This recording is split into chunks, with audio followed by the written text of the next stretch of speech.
點樣可以令到銀行咧去同你做呢個申請嘅時候咧，佢對你嘅印象好記得你，然之後咧去好盡力咁樣去幫你去做好呢隻 case 咧？嗱，其實咧銀行最緊要咧係幾樣嘢嘅啫。第一樣嘢就係你好鬼有錢，即係你話喂，我唔攞樓入嚟㗎，我啲資產我唔攞俾你㗎，我淨係需要啲信用貸款啊、clean loan 啊咁樣嘅啫。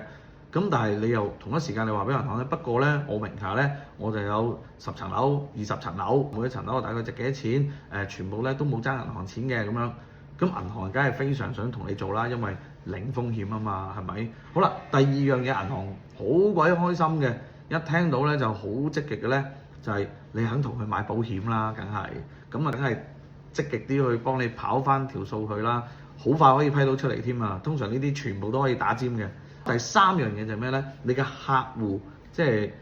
譬如我個買家咧，其實係 Samsung 嚟嘅，我個買家咧係 Apple 嚟嘅，我個買家咧係新鴻基嚟嘅咁樣。咁呢啲咧銀行咧聽到咧，其實佢就會覺得話你收款絕對冇問題啦，咁犀利嘅公司，你同佢做生意，咁呢啲亦都係會令到嗰個 RM 咧係上心咁樣去快啲做你嘅申請嘅。